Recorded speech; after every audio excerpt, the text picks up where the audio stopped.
Olá, bem-vindos ao nosso canal. Eu sou Radassa Carvalho e, sendo você religioso ou não, a ciência comprova muitos eventos bíblicos. Exatamente, pois a Bíblia é o livro mais lido do mundo e está cheio de histórias incríveis, desde o Velho Testamento até o Novo Testamento. E esses fatos bíblicos, eles mostram muitas coisas. Então, eu quero no vídeo de hoje falar sobre 7 eventos que são comprovados pela ciência, porque Jesus ressuscitou e ele está vivo. Primeiro vamos falar da Arca de Noé.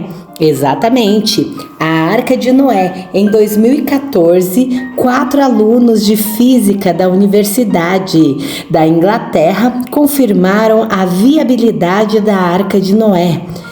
Eles começaram uma pesquisa sobre a possibilidade da arca flutuar enquanto carregavam um par de cada espécie de animal, analisando de acordo com a física o passo a passo das instruções encontradas na Bíblia. Eles converteram os cúbitos, a medida utilizada na Bíblia, para centímetros, determinando que do primeiro correspondia a 48 segundos. Seguindo esta linha, a arca teria 145 metros de comprimento, 24 metros de largura e 14 metros de altura. Noé também foi instruído a construir a arca com madeira de gofer, cuja densidade é parecida com a do cipestre, utilizada pelos estudantes para realizar os cálculos, e chegaram à conclusão que a arca vazia teria o peso de 1,2 milhões de quilos. E para flutuar, a densidade da embarcação teria que ser menor do que a da água. Então, a arca poderia suportar até 51 milhões de quilos, o suficiente para transportar todas as espécies sem afundar. Segundo, encontrado pela ciência e confirmado, é o reservatório de Siloé, o famoso, conhecido tanque de Siloé. O livro de João conta a existência desse reservatório de Siloé, local onde Jesus coletou água para curar os olhos de um cego. Embora todos pensassem que o João não estava fazendo referência a um local de verdade, e sim usando um conceito para ilustrar a passagem, o reservatório realmente existe. No ano de 2005, um grupo de encanadores encontrou a reserva de água na cidade velha de Jerusalém. Após isso, arqueólogos assumiram as buscas e descobriram que se tratava de fato do chamado reservatório de Siloé, pois estava exatamente no local descrito por João. Terceiro, parede do rei Salomão. Segundo o primeiro livro dos reis no Antigo Testamento, há o relato de que o rei Salomão ordenou a construção de uma muralha em Jerusalém. Em 2010, arqueólogos da Universidade Hebraica de Jerusalém encontraram partes de uma grande muralha. Segundo a arqueóloga Mazar, os restos da muralha do século X a.C. poderiam confirmar a descrição bíblica da época do rei. A muralha possuía 70 metros de comprimento e 6 metros de altura, e além dela havia também uma guarita de segurança e uma torre que foram encontradas em um local chamado de Ófel, entre a chamada e conhecida cidade de Davi e a parte sul do Monte do Templo Judaico. Quarto, achado que a ciência comprova, é a Torre de Babel. No livro do Gênesis, capítulo 11, vemos a história da Torre de Babel, que foi construída pelos descendentes de Noé. que queriam eternizar seus nomes e também tinham intenção de alcançar os céus. Contudo, a atitude soberba foi repreendida pelo próprio Deus e, como castigo, confundiu-lhes as línguas faladas pela terra, sendo essa uma das explicações para as várias línguas faladas por todo o mundo. Em um novo estudo sobre uma pedra encontrada na antiga Babilônia, atual Iraque, há cerca de um século, pode comprovar a existência da Torre de Babel. Segundo o professor da Universidade de Londres, George, no objeto encontrado há um desenho de uma torre com degraus e uma pessoa segurando uma lança e usando um chapéu de cone. Abaixo há um texto que diz Zigurate, que significa monumento em forma de pirâmide ou Templo da Babilônia, a pedra do século VI a.C. Para o especialista, mostra a primeira imagem real da Torre de Babel, evidenciando as 7 camadas da estrutura, além de identificar o homem por trás de sua construção, o imperador Nabucodonosor. O segundo objeto também revela detalhes da construção da estrutura e, mais importante, como Nabucodonosor a construiu. A história escrita na rocha é como a que está na Bíblia. Quinto, Pôncio Pilatos.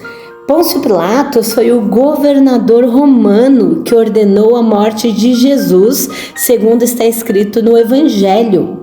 Em 1961, os arqueólogos liderados pelo Dr. Antônio descobriram em Cesareia Marítima, uma cidade romana antiga ao longo da costa mediterrânea de Israel, um fragmento de pedra calcária no qual foi gravada uma inscrição com o nome de Pôncio Pilatos. A placa de 82 centímetros de largura e 68 centímetros de altura, que pode ser encontrada atualmente no Museu de Israel, em Jerusalém, foi escrita em latim e colocada em uma das escadas do anfiteatro de Cesareia.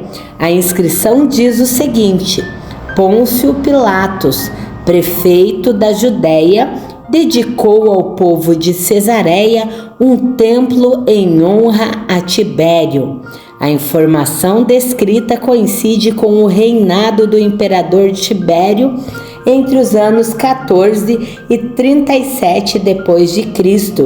e também com o cronograma bíblico descrito no Novo Testamento.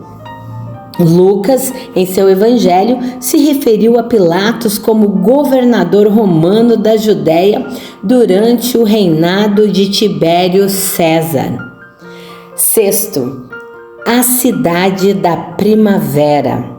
A cidade da primavera foi mencionada no livro de Samuel por ter sido conquistada pelo rei Davi e também foi o lugar onde Salomão foi ungido a rei. Após 20 anos de escavação, arqueólogos descobriram a cidade da primavera em Israel. A cidade descoberta tem cerca de 3.800 anos. A escavação aconteceu na cidade de Davi, no Parque Nacional de Davi. A cidade da primavera foi construída para salvar e proteger a água da cidade dos inimigos que tentavam dominá-la. Protegida pela fonte de Gion, o local é descrito no livro bíblico de Reis. Lá, Salomão também foi ungido rei pelo sacerdote Zadok por ordem de seu pai Davi. A cidade da primavera é a maior fortaleza cananeia que ainda resiste ao tempo. Os arqueólogos da Autoridade de Antiguidades de Israel acreditam também que é a maior fortaleza conhecida que existe antes do reinado de Herodes. Em sétimo lugar, a travessia do Mar Vermelho. Agora vamos para o livro do Êxodo. Nas Escrituras, nos conta a história de Moisés, que para libertar o povo hebreu, recebeu de Deus a incumbência de tirá-los do Egito, e na fuga se depararam com o Mar Vermelho. O relato bíblico afirma que as águas do mar se dividiram em dois, após Moisés estender sua vara sobre as águas. Dessa forma, os israelitas puderam atravessar o mar, enquanto os soldados de Faraó ficaram pelo caminho. Segundo pesquisas feitas pelo cientista Carls, ele fez uma simulação reconstituindo as localidades mais prováveis da separação das águas do Mar Vermelho, levando em consideração as alterações do relevo ao longo dos anos, para que de fato pudessem cruzar o Mar Vermelho. O vento precisaria atingir uma velocidade de 95 km por hora, criando assim uma ponte terrestre temporária. Em matéria da BBC sobre o assunto, é lembrado também o episódio de um tsunami ocorrido em 1994 nas Filipinas, na ilha de Mindoro, em que uma testemunha relatou ter visto o mar se abrir. O tremor teria aberto uma grande rachadura no fundo de um lago localizado a 1,5 km da costa. A testemunha disse ter visto a água do lago escorrer como uma cachoeira, sendo tragada até revelar o fundo. Dessa forma, cientistas afirmam ser geologicamente possível ocorrer uma abertura no mar. Se você gostou desse vídeo, deixe seu like, se inscreva e ative o sininho para receber todas as nossas notificações. Deus abençoe e sugira aí nos comentários outros temas para que nós venhamos a trazer mais matérias e notícias maravilhosas para o seu dia a dia.